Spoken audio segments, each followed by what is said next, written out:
Hi everyone, welcome back to another video. So this week I want to talk to you guys about players who may be struggling with swinging the club too many degrees on an in-to-out path and the most common mistake that I see with these players. So I'm going to start by just explaining what the issue is exactly, and then the movement that you're going to need to focus on, and then a very simple awareness drill that'll get you to feel what you need to in order to get yourself in a better position. And if you enjoyed the video, be sure to leave a like, and if you are visiting my channel for the first time, please subscribe to see more golf-related content.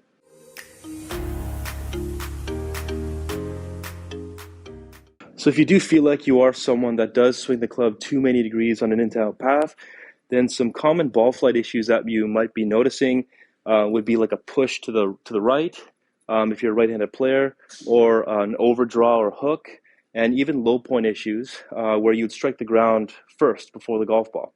So the goal for you guys would be to do things at your swing to get the path of the club to be less into-out coming into the ball and closer to a neutral path. Now, just remember that you still want to swing the club on an in-to-out path, a very slight in-to-out path. But like with anything in golf, you can always do everything too much, right? You can swing it too much in-to-out. You can go too much from out to in. So it's important that we keep you within a certain range because that will help you control the low point as well. It'll help with curvature. So the biggest mistake that I'm seeing with these players that swing it too much in-to-out is the loading and unloading of the lead arm. Okay, so you can see if I'm standing straight in front of the camera, put my lead arm straight in front of me. Without turning or moving my body, I'm just pulling my lead arm like just more against my chest or across my chest. Okay, so this is from what it looks like from the side view, just pulling it across my chest. And from the face on, if I just get into posture, lead arm out, and I don't move my chest at all, that's you just kind of, again, just basically pressing your arm against your chest like this. Okay, so now when a player makes their backswing, there is some amount of that loading against the chest. All right. Now the mistake is what's called overloading of the lead arm. So you can see how if I don't turn my body and I just press my arm more against my chest, you can see how my hands get further back beyond my heels. Okay, so that just adds more and more depth. Okay, so the position that I see with players that swing it in-to-out is when they get to the top, they typically like overload that lead arm more, really across their chest, and you can see at the top how my hands and my arms and the butt end of the club, it's positioned like too far beyond my heels. Okay, so that's a player that has a lot of depth. So from here, it's actually really easy for a player to dump the club under plane, get the club, staying really far behind them, and then thus, delivering the club too much on that in-to-out path. And just remember that the more the player loads their lead arm against their chest, they essentially add more horizontal components into the backswing. That means the hands will tend to work more horizontally, more around them and across them, and not enough vertical elements. So you'll also notice that with a player that really loads that lead arm, their lead arm will tend to appear very low as well, okay, and flat, okay, kind of like this, all right? Now, the second thing you'll notice is that the more a player loads their lead arm, the more that their trail arm will tend to bend, okay? So you'll feel or look as if you're pulling your trail arm like kind of behind you, like behind your back quite a lot, okay? There'll be a lot of bending in this trail arm like that. So if you are loading that lead arm correctly and you're in more of let's call it a neutral position, when you get to the top of the backswing, what you typically want to see is that the butt end of the club and the hands are more so kind of directly over your heels, kind of the center of your heels, or maybe maximum along the edge of your heels, okay? So you can see how my lead arm is a bit higher, right? I'm not pulling my left arm across me like this. Okay, you can see the difference. And all I'm doing is just pulling my lead arm. Okay, and you'll also notice that my trail arm from the front view is a bit more visible. Okay, it's kind of a bit more beyond my head to the right here. Whereas if I pull my arm across, you'll no longer see my arm or my hands as much.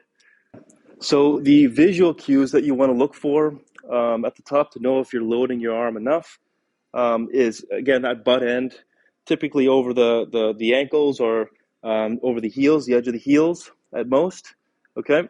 And then you should also, if you pay attention to the line of my shoulders versus the line of my lead arm, you either want to see that the lead arm is closely matched to the line of the shoulders, or even slightly higher is fine.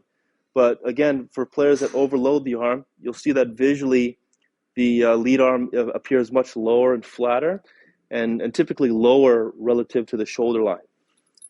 Okay, so a very simple drill that you can do to give yourself some awareness or feel for having less loading of that lead arm is when you're standing over the golf ball, you can place an alignment stick or a golf club kind of in front of your toes. And when you take the club back, if you are overloading that arm, obviously if you reference your lead arm relative to the stick that's on the ground, your lead arm will be kind of across it, okay? So what you want to feel or train yourself to do is if you stop about halfway, you want to visually see that your lead arm is parallel to the stick that's on the ground. The second thing you want to focus on is to ensure that your hands are more so directly in front of the center of your chest, okay? Again, if you overload that lead arm, the more your hands are going to move across your chest. It's no longer going to be directly in front of you, okay? So you'll also feel as though your trail arm, it's much easier to keep it extended, okay?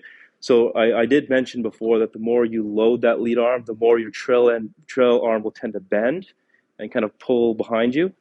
So those are the three keys that I'd want you to focus on: is bring it to halfway, lead arm is more parallel to the club that's on the ground, hands are more directly in front of the center of the chest, and that right arm will feel a little bit more extended than usual, okay?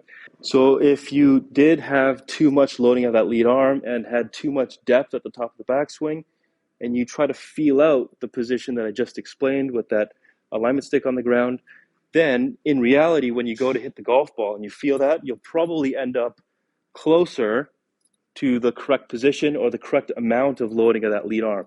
So instead of looking really flat with that lead arm and the hands really deep behind you, you'll probably feel like your hands are a little bit more upright, your hands are a bit more in front of you, okay? And that feeling is what's going to get you closer to that position that you want. And if you're in that position, it'll be much easier or promote you to swing less on an in-tail path.